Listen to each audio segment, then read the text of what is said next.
Halo semuanya, selamat datang di channel ini. Perkenalkan, aku Rahmana Zamalia sebagai trainer. Di video kali ini kita bakal bahas topik yang super penting yaitu cara mengumpulkan dan merekap data untuk kajian kebijakan secara benar, sistematis, dan pastinya sesuai etika.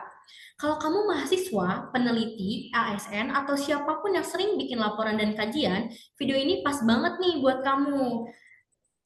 Jangan lupa buat di like, subscribe, dan aktifin loncengnya supaya nggak ketinggalan nih konten-konten edukasi lainnya. Pada kesempatan ini, aku akan menyampaikan materi mengenai identifikasi bukti-bukti dan hasil kebijakan dengan fokus pada melakukan pengumpulan data dan informasi untuk kajian dan analisis kebijakan.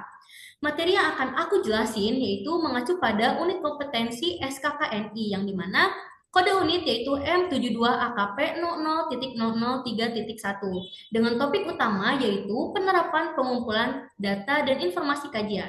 Selamat mengikuti pelatihan ini ya. Oke, sebelum kita memulai pelatihannya, izinkan aku untuk memperkenalkan diri lebih jauh ya teman-teman. Perkenalkan, nama aku Rahma Naza Amalia.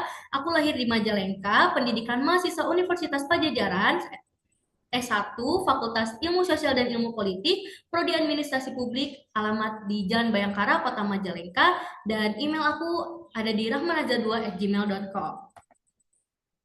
Supaya proses pelatihan ini berjalan lancar, nyaman, dan efektif, ada beberapa aturan yang perlu diperhatikan. Yang pertama, dilarang mematikan kamera tanpa izin agar interaksi tetap optimal. Dilarang tidur atau berbaring selama materi berlangsung, dan pastikan koneksi internet teman-teman semua stabil ya. Tidak bermain handphone saat pelatihan, dan tentu saja tetap menaati seluruh instruksi dan aturan yang berlaku. Aturan ini dibuat untuk menjaga kualitas pembelajaran kita. Baik, di slide berikutnya kita bisa lihat nih manfaat dan tujuan pelatihan ini. Ada dua tujuan utama, yaitu yang pertama menjelaskan cara mengumpulkan data dan informasi dari berbagai sumber berdasarkan panduan pengumpulan data dan sesuai standar, norma, dan etika. Yang kedua ada menjelaskan cara merekapitulasi data secara sistematis dan objektif. Dari sini, manfaat yang akan peserta dapatkan dan teman-teman dapatkan itu yang pertama, peserta itu mampu memperoleh data yang akurat, valid, dan etis. Yang kedua, mampu menyusun data secara rapi, sistematis, dan mudah dianalisis. Oke, kita melihat roadmap pelatihan yang akan menjadi alur pembelajaran kita hari ini. Yang pertama, di bagian unit kompetensi, pelatihan ini tuh mengacu pada SKKNI, yaitu pada unit kompetensi yang dimana kodenya yaitu kode unitnya M.72AKP 00.003.1, yaitu melakukan pengumpulan data dan informasi untuk kajian dan analisis kebijakan. Unit ini adalah dasar dari seluruh materi yang akan kita bahas. Kemudian kita masuk ke bagian elemen kompetensi yang dimana terdapat dua elemen utama yang menjadi kompetensi inti, yaitu yang pertama menjelaskan cara mengumpulkan data dan informasi dari berbagai sumber berdasarkan panduan pengumpulan data serta sesuai standar, norma, dan etika pengumpulan. Yang kedua ada menjelaskan cara merekapitulasi data dan informasi secara sistematik dan objektif. Nah, selanjutnya, pada kolom kriteria unit kerja dijelaskan ukuran keberhasilan dari elemen tersebut, yaitu yang pertama, data dan informasi harus dikumpulkan dari sumber yang benar, sesuai pedoman, serta memenuhi standar norma dan etika dalam proses pengumpulan data.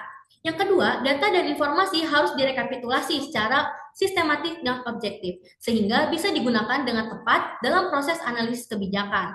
Dan yang terakhir adalah bagian dari micro teaching, yaitu penerapan pengumpulan data dan informasi kajian. Nah, dengan memahami roadmap ini, kita bisa melihat gambaran besar mengenai kemampuan apa saja yang harus dikuasai dan bagaimana alur materi akan disampaikan.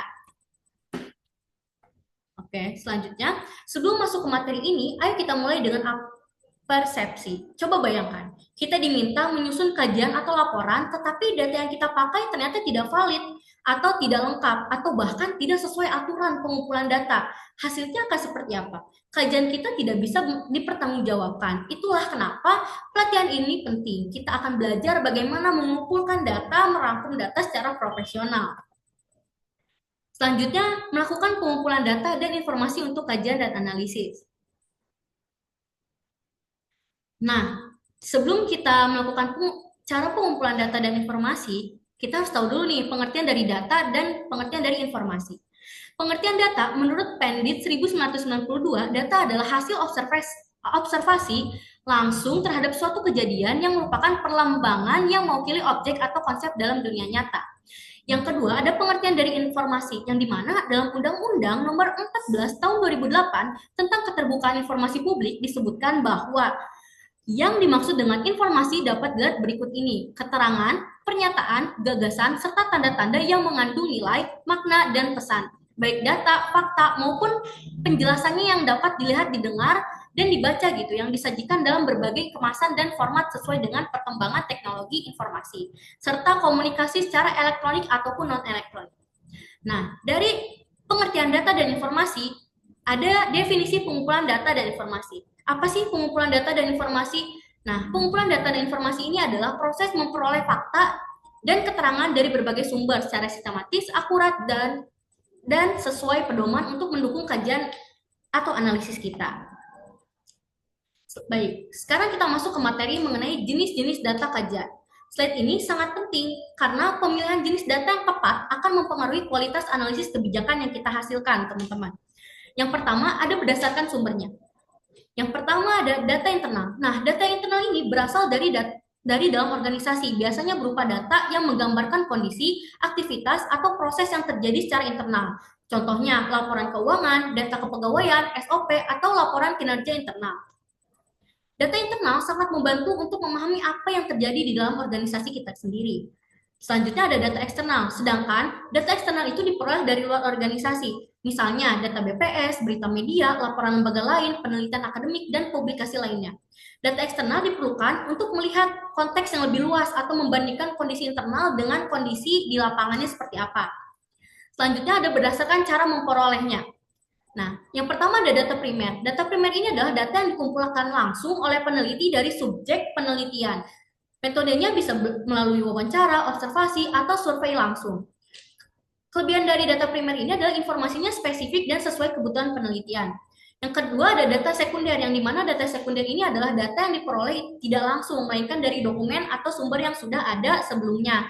Contohnya laporan tahunan, arsip, publikasi, atau dokumen resmi lainnya. Selanjutnya ada berdasarkan sifatnya. Yang pertama ada data kuantitatif. Nah, data kuantitatif ini tuh berbentuk angka dan dapat dihitung. Contoh, jumlah peserta, persentase, pendapatan, atau angka statistik lainnya. Data ini sangat membantu untuk membuat grafik, tabel, dan perhitungan yang bersifat objektif. Yang kedua ada data kualitatif. Nah, data kualitatif ini tuh tidak berbentuk angka, melainkan data ini bersifat deskriptif, seperti pendapat responden, persepsi masyarakat, narasi hasil wawancara, atau deskripsi kondisi lapangan. Nah, data kualitatif ini membantu kita memahami konteks, motif, dan makna di balik angka. Selanjutnya ada berdasarkan waktu pengambilannya. Maaf ya teman-teman, aku salah masukin. Yang benar adalah berdasarkan waktu pengambilannya, ada data cross-section atau incidental, yang mana data jenis ini dikumpulkan sekali dalam satu waktu tertentu gitu. Contohnya survei kepuasan yang dilakukan satu kali dalam setahun.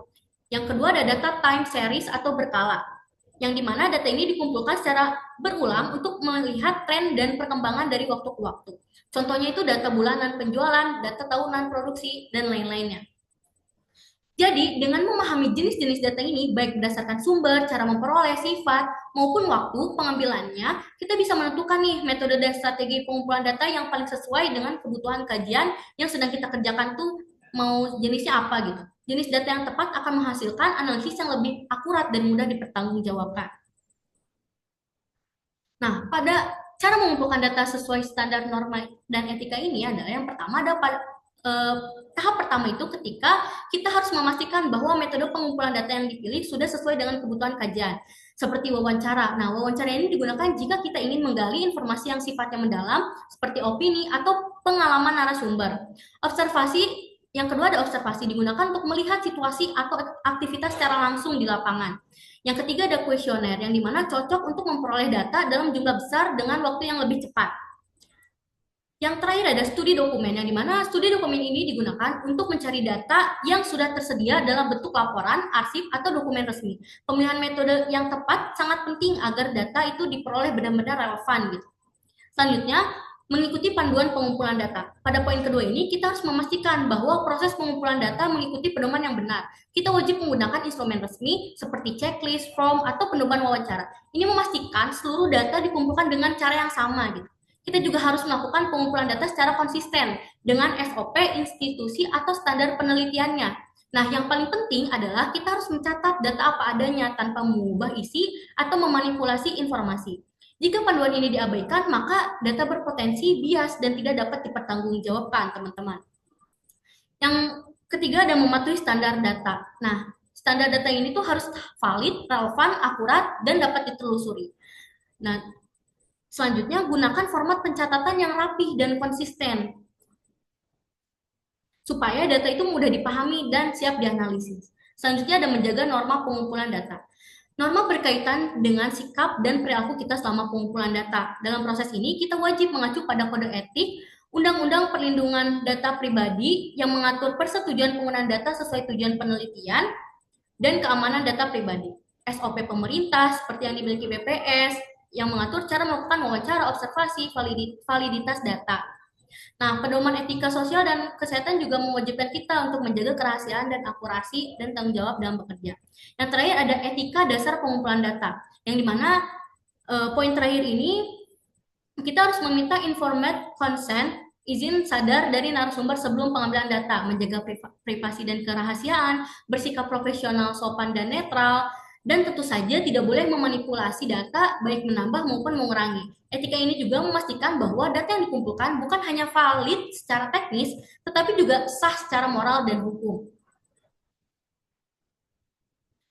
Selanjutnya ada melakukan rekapitulasi data dan informasi secara sistematis dan objektif. Selanjutnya, kita masuk nih ke materi tentang rekapitulasi data. Nah, apa sih rekapitulasi data ini? Rekapitulasi data ini merupakan salah satu tahapan penting setelah data dikumpulkan, karena akan menentukan bagaimana data tersebut dapat dianalisis dan digunakan dalam proses pengambilan keputusan. Nah, pengertian dari rekapitulasi data ini merupakan proses mengumpulkan, menyusun, dan merangkum data dari berbagai sumber atau entry menjadi satu bentuk ringkasan yang sistematis. Kegiatan ini dilakukan setelah pengumpulan data selesai, baik melalui kuesioner, laporan keuangan, atau absensi. Nah, mengapa sih rekapitulasi data ini dibutuhkan? Rekapitulasi data diperlukan untuk mempermudah analisis dengan melihat pola secara cepat, mendukung keputusan berbasis data, menjamin akurasi laporan, dan mencegah kesalahan. Serta yang terakhir adalah menghemat waktu karena data sudah diringkas dengan rapi. Selanjutnya ada langkah-langkah merekapitulasi data dan informasi secara sistematis dan objektif. Nah, langkah yang pertama yaitu mengidentifikasi tujuan rekapitulasi. Langkah pertama adalah memahami apa yang ingin dicapai dari rekapitulasi tersebut, apakah untuk evaluasi bulanan, laporan tahunan, atau audit internal. Yang kedua, mengumpulkan data mentah. Setelah itu, kumpulan data dari berbagai sumber bisa dalam bentuk kertas, Excel, maupun database digital. Yang ketiga, mengecek validitas data. Sebelum direkap, pastikan semua data sudah benar, hindari duplikasi, kesalahan input, dan data yang tidak relevan ya teman-teman. Yang keempat, ada langkah mengelompokkan data sesuai kategori. Pisahkan data berdasarkan jenis, tanggal, departemen, atau lainnya. Ini akan membantu teman-teman semua untuk mengelompokkannya menjadi lebih ringkas proses penyusunannya. Yang kelima, membuat tabel atau grafik ringkasan. Teman-teman juga di sini bisa menggunakan alat bantu visual seperti tabel, grafik, atau diagram batang agar hasil rekapitulasinya itu menjadi lebih mudah dipahami, teman-teman. Nah, yang terakhir ada menuliskan kesimpulan sementara. Jangan lupa tambahkan narasi atau kesimpulan dari hasil rekap ini penting agar pembaca paham maksud dari data tersebut. Nah, prinsip objektivitas dan kualitas dari rekapitulasi data yaitu yang pertama harus sistematis, harus runtut, konsisten, dan mengikuti format yang sama. Yang kedua harus objektif, data harus apa adanya, tidak memasukkan opini pribadi. Yang ketiga ada akuntabel dan valid. Data itu dapat diverifikasi dan gunakan triangulasi data seperti memakai data sumber, teknik, waktu untuk memastikan kebenaran data tersebut. Yang terakhir, ringkas namun berisi. Rekapitulasi data ini tuh harus ringkas tapi berisi gitu. Jadi ambil poin inti dan hindari kalimat panjang. Nah, kesimpulan dari materi yang saya sampaikan yaitu pengumpulan data merupakan tahapan fundamental dalam proses penyusunan kajian dan analisis kebijakan. Data dan informasi harus diperoleh dari berbagai sumber, baik primer maupun sekunder, serta dipilih sesuai sifat, waktu pengumpulan, dan konteks kebutuhan kajian. Metode yang digunakan dapat berupa wawancara, observasi, kuesioner, maupun studi dokumen dengan tetap mengikuti panduan, SOP, dan instrumen resmi agar proses berjalan secara sistematis dan terstandar. Dalam pengumpulan data, peneliti juga wajib mematuhi norma dan etika seperti menjaga privasi narasumber, meminta informed consent, menjaga integritas data, dan mengikuti aturan resmi seperti kode etik penelitian, undang-undang perlindungan data pribadi, dan pedoman lembaga terkait. Hal ini memastikan bahwa data yang diperoleh itu valid, akurat, relevan, dan dapat dipertanggungjawabkan, teman-teman. Setelah data yang terkumpul, proses berikutnya adalah rekapitulasi, yang dimana menyusun dan merangkum data secara sistematis untuk mempermudah analisis. Rekapitulasi membantu menemukan pola, mendukung pengambilan keputusan berbasis bukti, meningkatkan akurasi laporan, dan menghemat waktu. Nah, langkah-langkah rekapitulasi tadi yang sudah saya sebutkan yaitu menetapkan tujuan, mengumpulkan data mentah, memeriksa validitas, mengelompokkan data, menyusun ringkasan visual, serta menulis kesimpulan sementara. Nah, prinsip yang harus dijaga dalam rekapitulasi itu antara lain harus sistematis, objektif, akuntabel, valid, dan ringkas ya teman-teman. Secara keseluruhan, kemampuan mengumpulkan dan merekapitulasi data ini harus dengan benar menentukan kualitas analisis kebijakan yang dihasilkan. Data yang baik akan menghasilkan analisis yang kuat dan rekomendasi kebijakan yang lebih tepat sasaran serta dapat dipertanggungjawabkan secara profesional dan etis, teman-teman. Oke, sebelum kita akhiri pelatihan kali ini, aku punya quotes yaitu the future belongs to those who believe in the beauty of their dreams. Jadi kita harus mimpi setinggi-tingginya agar mimpi itu tuh akan terwujud gitu, akan indah pada waktunya gitu ya teman-teman. Oke, setelah ibu bapak dan teman-teman mengikuti pelatihan ini, bila ada yang ingin ditanyakan bisa komen di kolom chat ya, dan jangan lupa untuk like, subscribe, and share. Oke, terima kasih kepada semuanya yang telah menonton ini. Eh, jangan lupa untuk like, comment, and subscribe. Dan terima kasih. Thank you for watching.